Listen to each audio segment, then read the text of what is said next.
Good morning. Welcome back to Castle Dangerous. Today is the day that I change up my work area, which was once a dining room and now is a sewing art spider web infested area. When spider webs just happen all on their own. I don't actually make those. So I am going to be taking this tower cabinet, which is mostly thread, and now put it into this small cabinet that I have down here underneath my ironing table, and it rolls. I'm very pleased about it. It has enough space for another basket up on top of it.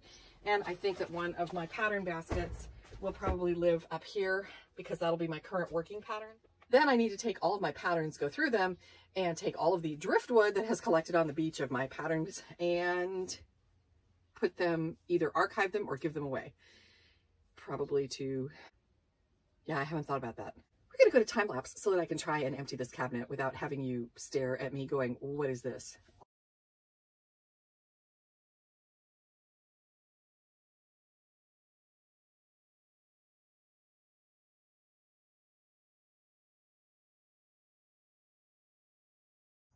Okay, I'm in the Tetris Jenga pile that is the sewing area, and after a day of tearing things apart and trying to decide what stays and what goes, I'm dealing with the after effects. But I can open the door, although not all the way because I've just put a box in the way. My willingness to continue to work in the super cluttered environment has been impaired by seeing all of the lovely organized sewing rooms and spaces that I regularly consume on YouTube.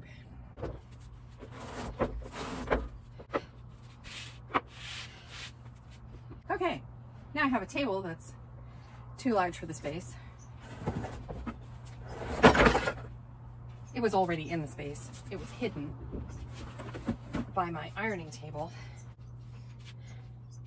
Now I'm trying to decide if there is a way to use this as a support for my serger.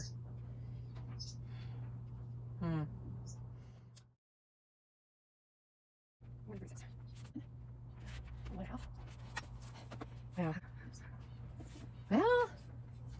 sort of doable.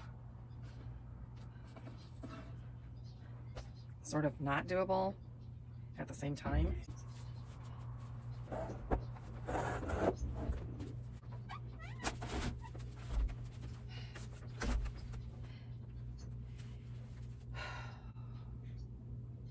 Okay.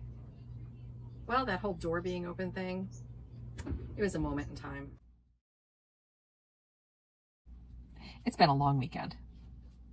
I wish it was a long weekend, but instead, this has been a very compact weekend, very filled with stuff. I have been moving the furnishings in the sewing area. That is the area that used to be, long ago, the dining room.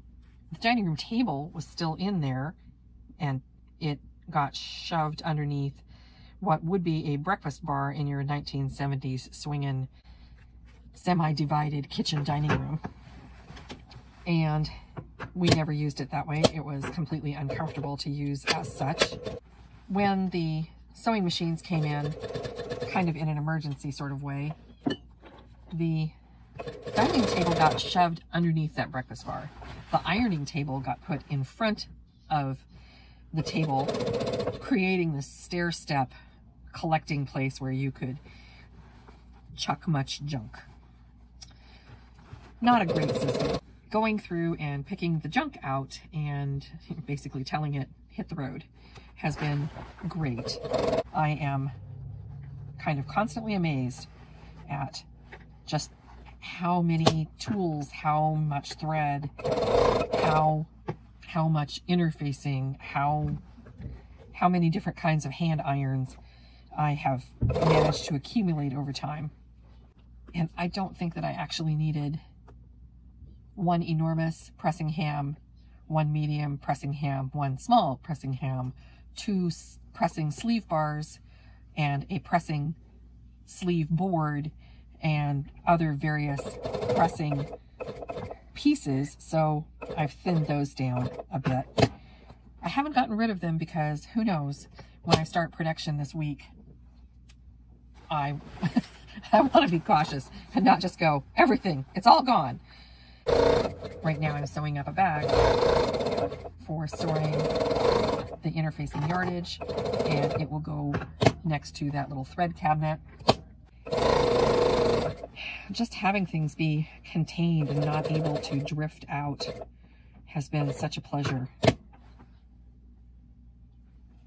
Knowing that when I open up one of the drawers in my machine tool cabinet here, that's right beside my machine, that I reach into the drawer where all the hand sewing needles are. That's where hand sewing needles are, not 15 other places. So I've stopped myself from spreading them out going, well, I really need a kit that's for this or for that.